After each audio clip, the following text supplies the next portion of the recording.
All right guys, today I'm going to teach you how to fix a anterior pelvic tilt. If you don't know what an anterior pelvic tilt is, it's going to look something kind of like this, where people tend to have their low back overarched and they have their rib cage kind of flaring out. A lot of the time it happens because we just sit way too much. Our hips end up getting tight. When our pelvis or our hip flexors are really tight, it's going to kind of pull our pelvis into a unfavorable position, and being in this overly extended position tends to put a lot of pressure in our low back. So typically when we have a anterior pelvic tilt, we have some muscles that are tight and some muscles that are weak. We have a tight hip flexor, our low back is tight, and we have weak core and we have weak glutes. So we want to stretch what's tight and we want to strengthen what's weak. The best way that I have learned how to accomplish this is by using a isometric protocol called PAILs and rails. PAILs and rails, it stands for progressive angular isometric loading and regressive angular isometric loading. And essentially what that's doing is, in a isometric manner, meaning there's no movement, we are getting our hips to activate so we can get our hip flexor to loosen up. So we're doing some contraction, some relaxation, and we're also doing some reciprocal inhibition as well. And those mechanisms are going to help get our hip flexors to loosen up. And then as our hip flexors loosen up, I'm going to show you how to strengthen those muscles that are weak. So let's start in this lunge-like position. The idea here is that we want to so since we're always in this anterior tilt, I want you to posteriorly tilt your pelvis. So think of bringing your belt buckle to your chin, right? You want to rotate that pelvis right under you. You want to think of rotating your pelvis under your rib cage. And then from here, you're going to lean slightly forward. You should get a stretch right on your hip flexor back here. And you can spend some time stretching, but in order to do PAILs and rails, what we want to do is, so our weight is anchoring down our knee. So what we want to do is we want to almost think of lifting our knee up to the ceiling. Since our weight is anchoring us down, we're not actually going to be able to move. And that's okay. That's why it's an isometric, because we're not really moving. We're just getting that hip flexor to fire.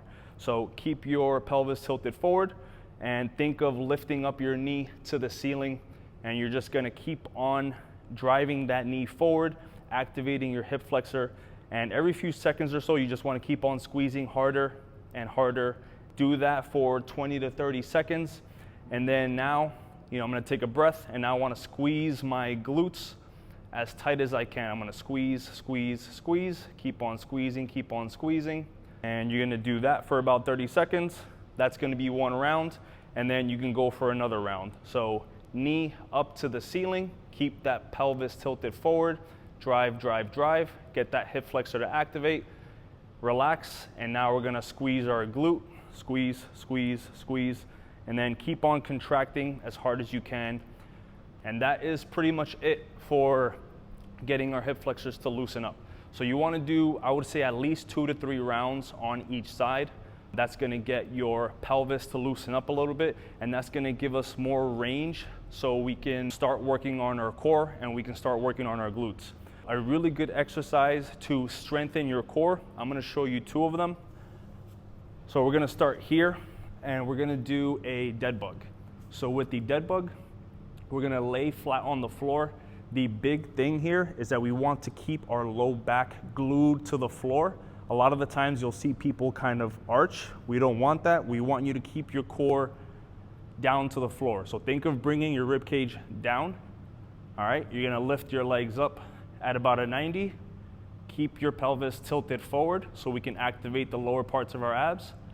And you're just gonna alternate opposing limbs, keeping that low back glued to the floor. So I know this looks easy, but if you're doing it right, it's gonna feel very challenging. So key points, keep your low back glued to the floor, keep your pelvis tilted up.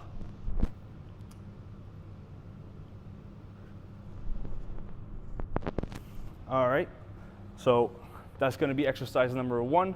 Another variation you can do is, if you want, you can do it in a plank variation. In order to do this variation, you just want to do a normal plank.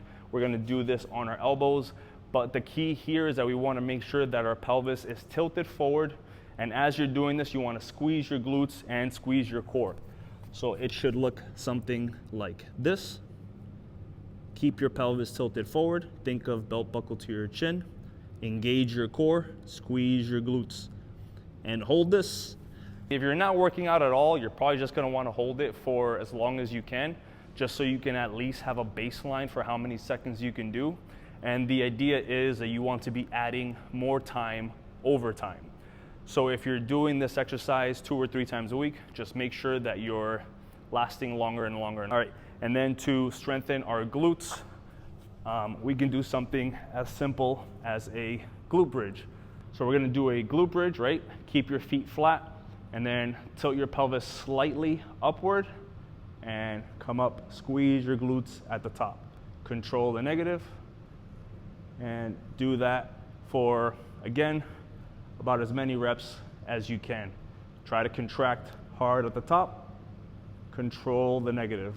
And you should really feel your glutes firing up. And that's kind of the idea, is that we just want to strengthen those glutes, because from sitting all the time, our glutes are getting weaker, hip flexors get tight, and this is what we should be doing to remedy those things. And do that 2 to 3 times a week, and there you go. Let me know if you have any question. Hope that's helpful. Take care, guys.